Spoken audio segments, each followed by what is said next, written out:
সুপ্রিয় শ্রোতা বন্ধুরা, সবাইকে অনেক অনেক প্রীতি ও শুভেচ্ছা। আসসালামু আলাইকুম। মাননীয় প্রধানমন্ত্রীর আহ্বানে সাড়া দিয়ে আমরা আজকে বৃক্ষরোপণের যে কর্মসূচি, বৃক্ষরোপণ কর্মসূচির এই কর্মসূচি আমরা আজকে যদিও আমরা অনেক গাছ লাগিয়েছি ইতিমধ্যে, তো আজকে আরেকটি আমরা গাছ রোপণ করছি। আমাদের প্রিন্সিপাল স্যার আছেন মাঝখানে আমাদের মাঝে, এবং আমাদের সহকারী শিক্ষক শিক্ষিকাবৃন্দ আছেন। আজকে আমরা একটা কামরাঙা গাছ রোপণ করছি। আমরা সব শিক্ষকগণ মিলে এই কামরাঙা গাছ রোপণ করছি। তো এই যে দেখতে পাচ্ছেন আমরা রেডি। ম্যাডামরা আসলেই আমরা উদ্বোধন শুরু করে দেবো। স্যার অলরেডি আমাদের মাঝে। স্যার কিছু বলবেন নাকি? স্যার, আলহামদুলিল্লাহ, আমরা দেবীগঞ্জ কেজি স্কুলের পক্ষ থেকে কেজি স্কুল প্রাঙ্গণে আজকে আমরা একটা গাছ উদ্বোধন লাগাচ্ছি। আমরা আরও পর্যায়ক্রমে গাছ লাগিয়েছি, এর আগেও লাগিয়েছি, আরও লাগাবো ইনশাল্লাহ। আমরা বৃক্ষরোপণে বাংলাদেশ সরকারের যে বৃক্ষরোপণ কর্মসূচি, এই কর্মসূচিকে আমরা সফল করার জন্যই এই বৃক্ষরোপণ কার্যক্রম শুরু করছি। আজকে আমরা একটা কামরাঙ্গার গাছ লাগাচ্ছি স্কুল প্রাঙ্গণে।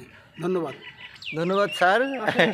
সুন্দর। আমাদের ম্যাডামরাও আছেন। এই যে আসেন আসেন ধরেন ধরেন হ্যাঁ আসেন আসেন আসেন আসেন আসেন।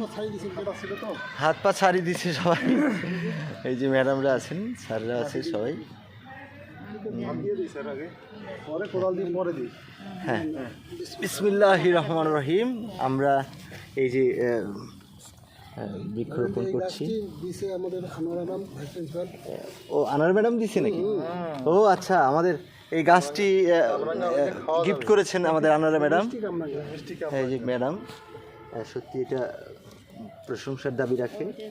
ইনশাল্লাহ পর্যায়ক্রমে আমার মনে হয় সব ম্যাডামরাই এই একটি করে গাছ, স্যাররাও দিবে। আচ্ছা আচ্ছা, ম্যাডামরা দিবে, স্যাররাও দিবে একটি করে গাছ। তো আসলে আমাদের কিন্তু জায়গা একটু কম, তো যতটুকু জায়গা আছে সেই জায়গাটুকুই আমরা যদি বৃক্ষরোপণ করে ভরপুর করে দিয়ে দিতে পারি। যদিও ফলের গাছ আমরা ফল হিসেবে খাইতে পারি না, কারণ আমাদের স্কুল যখন বন্ধ থাকে ফলগুলো সব চলে যায়। তারপরেও আমরা ফলের গাছ, তারপরে ফুলের গাছ, এই যে আমরা যেমন এই যে এখানে দুটি ফুলের গাছ লাগানো হয়েছে। সুন্দর দুটি গাছ লাগানো আছে, এই যে দেখতে পাচ্ছেন পতাকার দুই পাশে দুটি। ঠিক এরকম আমাদের গাছ আছে, আমাদের আরও গাছ আছে। যাই হোক, আমরা আজকে একটি কামরাঙ্গা গাছ রোপণ করা হলো। আমাদের সবাই স্যার ম্যাডামরা মিলে কিন্তু এই গাছটি রোপণ করা হলো। তো ধন্যবাদ প্রিয় বন্ধুরা, দেখা হবে। আসসালামু আলাইকুম।